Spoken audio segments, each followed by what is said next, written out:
यही कारण है कि तमिलनाडु, कर्नाटक और अन्य दक्षिण भारतीय राज्यों में दीपावली का त्योहार एक दिन पहले ही मना लिया जाता है। उसने बलात् 16,000 कन्याओं को अपने कैद में डाल दिया। रंतिदेव प्रसन्नतापूर्वक स्वर्ग की ओर बढ़ने लगे तो यमदूत ने बताया कि आपको नर्क जाना होगा। इसीलिए मुझे वर दीजिए कि प्रत्येक वर्ष ये 3 दिन मेरे हों और मेरी प्रजा प्रसन्नतापूर्वक इसे त्योहार की भांति मना सके। एक अन्य मान्यता के अनुसार नरकासुर के युद्ध में स्वयं महाकाली ने श्री कृष्ण को आशीर्वाद दिया और उनकी सहायता की।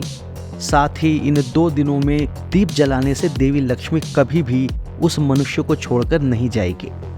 नमस्कार मित्रों, मैं नीलाभ एक बार फिर से धर्म संसार पर आप सभी का स्वागत करता हूँ। कुछ दिनों बाद ही नरक चतुर्दशी का त्योहार है, जिसे नरक चौदस भी कहा जाता है। हर वर्ष कार्तिक मास के कृष्ण पक्ष की चतुर्दशी को दिवाली से एक दिन पहले ये त्योहार आता है और इसी कारण इसे छोटी दिवाली भी कहते हैं। इसके कई और नाम हैं, जैसे कि काली चौदस, रूप चौदस, नरक निवारण चतुर्दशी, भूत चतुर्दशी, नरका पूजा इत्यादि। कहते हैं कि इस दिन प्रातः काल तेल की मालिश कर स्नान करने पर नरक की यातनाओं से मुक्ति मिल जाती है। इस दिन शाम को दीपदान किया जाता है, जिससे यमराज भी प्रसन्न होते हैं। इस पर्व के पीछे भी एक अद्भुत कथा है। रंतिदेव नामक एक राजा थे जो हर समय अपनी प्रजा की भलाई के लिए कार्य करते थे। उन्होंने कभी पाप नहीं किया था। जब उनकी मृत्यु का समय आया तो यमदूत उनके समक्ष प्रस्तुत हुए। रंतिदेव प्रसन्नतापूर्वक स्वर्ग की ओर बढ़ने लगे तो यमदूत ने बताया कि आपको नर्क जाना होगा। तब राजा ने बड़े आश्चर्य से पूछा कि उन्होंने तो कभी कोई पाप नहीं किया है, फिर किस दोष के कारण उन्हें नर्क में जाना पड़ रहा है। तब यमदूत ने बताया कि उनके द्वार से एक बार एक ब्राह्मण भूखा लौट गया था, ये उसी का दंड है। तब राजा ने अनुनय करते हुए यमदूत से 1 वर्ष का समय मांग लिया।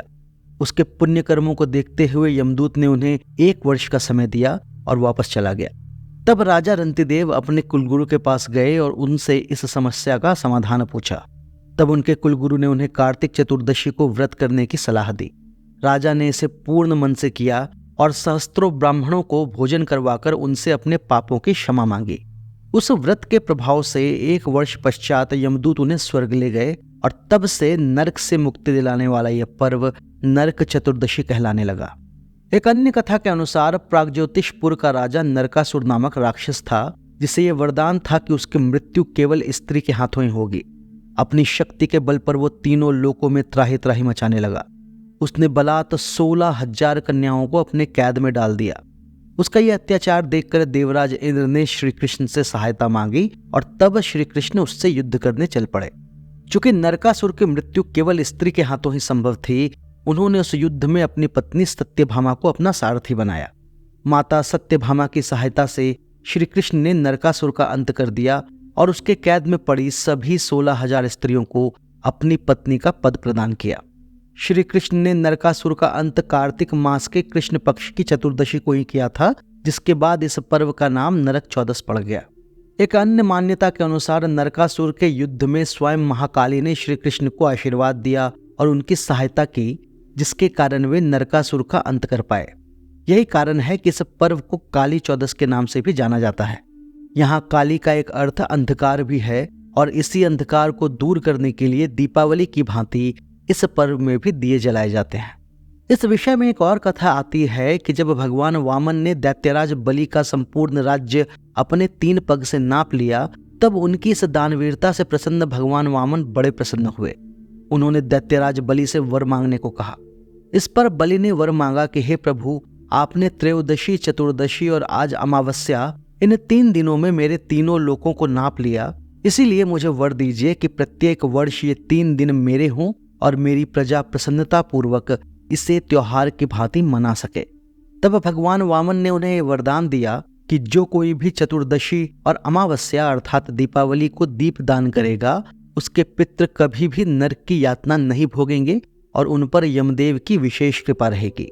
साथ ही इन 2 दिनों में दीप जलाने से देवी लक्ष्मी कभी भी उस मनुष्य को छोड़कर नहीं जाएगी। जिस भी मनुष्य के घर इस दिन दीपक नहीं जलेंगे, उसके जीवन में अंधकार छा जाएगा।